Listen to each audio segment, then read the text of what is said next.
The inherent taste and texture of chocolatey treats are perhaps the most straightforward reasons for their worldwide consumption.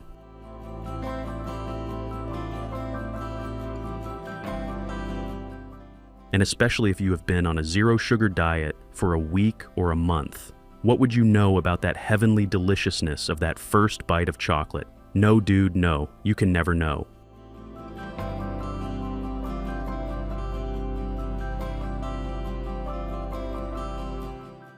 Interestingly, some people consume chocolate because of its perceived health benefits.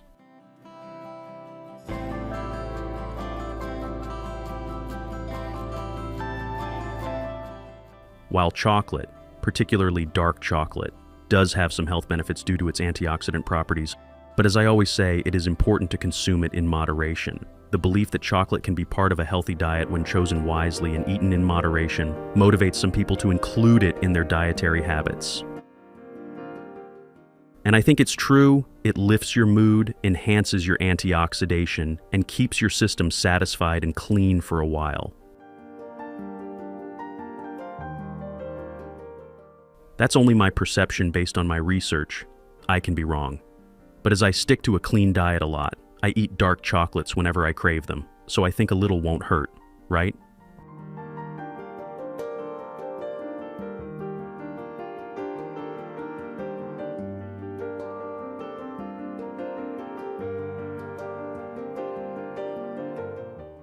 Often during times of stress or emotional distress, people may crave chocolate because of its ability to quickly elevate mood through dopamine release.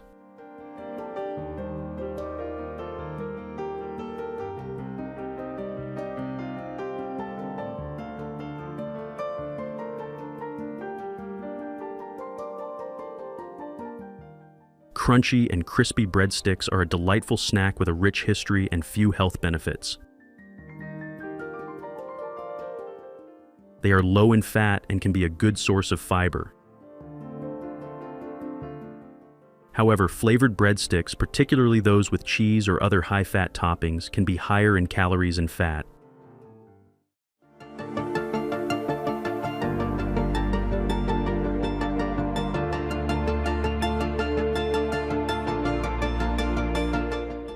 It is said that happy cows give delicious milk, so these chubby cattle, the happiest creatures on land, are the major secret sauce. So when someone asked them what's their secret of producing such quality milk, they said they use VR glasses to make their cow feel relaxed and happiest while they begin milking.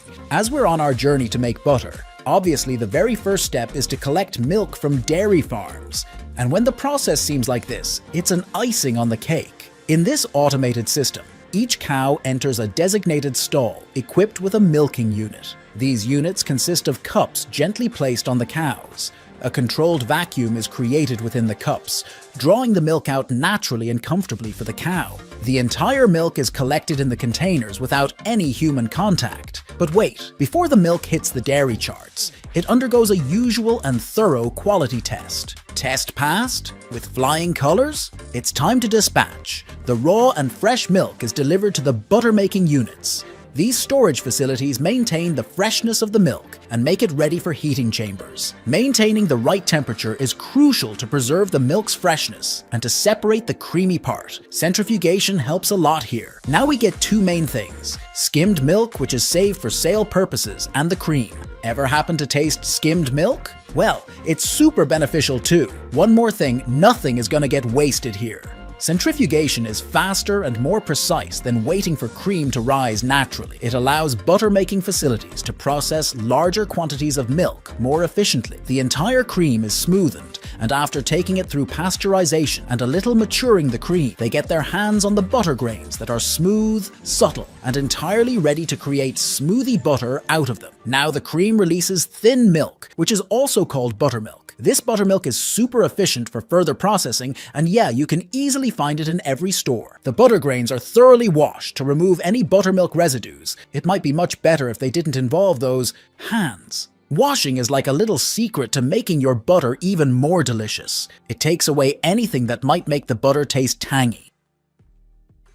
Now he's gonna add some salt to make that salty butter. Churning and continuous movement causes the fat molecules in the cream to come together and form butter. The butter is put into a special container to make the butter show some moves.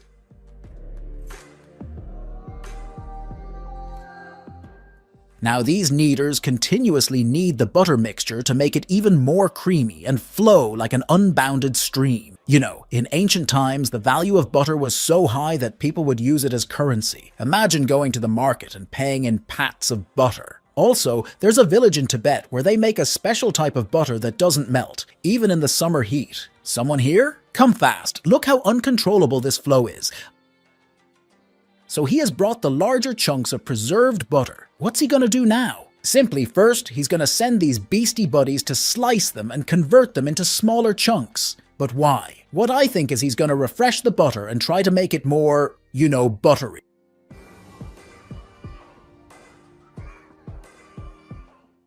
There was once a heated debate about whether butter or margarine was healthier. The debate got so intense that some countries even banned the use of yellow coloring in margarine to avoid confusion with butter. It was a spread showdown. You do realize what margarine is? The major difference is in their making. Margarine is processed with the help of vegetable oils that can be corn, soy, sunflower, and more best for those who are on a vegan diet, while the butter is made through pure milk.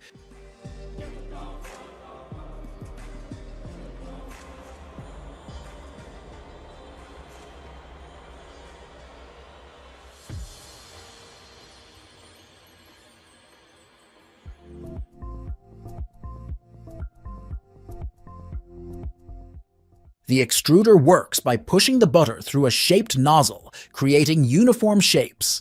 It's like using a Play-Doh machine that squeezes out dough in a specific shape. In this case, it's shaping butter. And for those who love hand-molded, beautifully shaped butter, this is for you. Packing begins! The machines beautifully work in harmony. One is placing the tubs in place, and the nozzles are pouring the smooth, textured butter into every tub, filling them to a fixed extent. Yeah, don't mind that last robot who's sealing these tubs with the golden paper. The process keeps going, and finally, they are popped up from their containers, and a robotic arm passes them to a conveyor belt. And this roller coaster is not just a style, it's another technique to take them conveniently towards the barcode generators.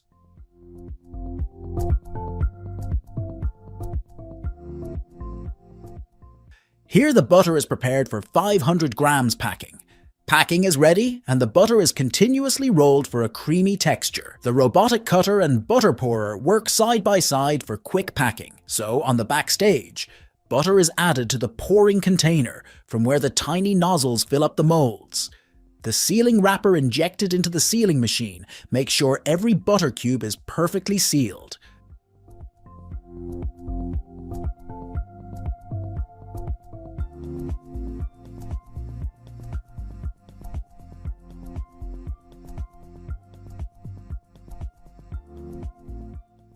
Want to hear some spice? Early Irish monks are said to have used a unique method for churning butter. They attached a wooden staff to a churn and rocked it back and forth. Monastic butter making had its rhythm.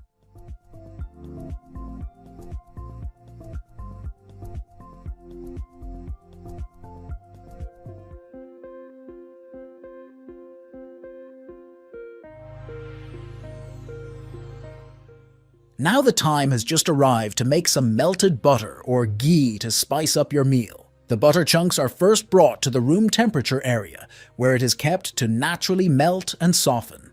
While the melting chambers are ready to melt, boil the butter using moderate steam until it changes its consistency. They keep on stirring the melted butter liquid until it seems like it changes its consistency first, then color, and then its true nature. The very next step is satisfying, and of course useful. First, to pour out the entire liquid material into other containers where it cools down to some extent before reaching the packing stations. Once cooled, the entire material is poured through sieves to the packing collectors. This is important to get the pure liquid butter.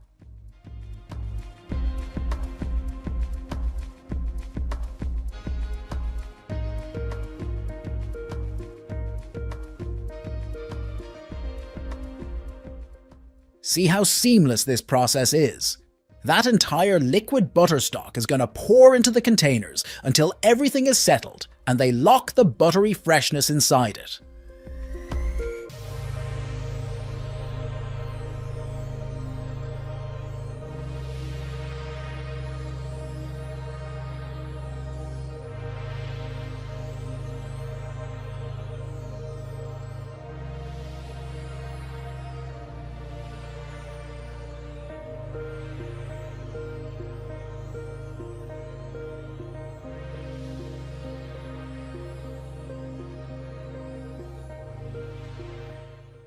When you brush liquid butter on baked goods, it gives them a glossy finish.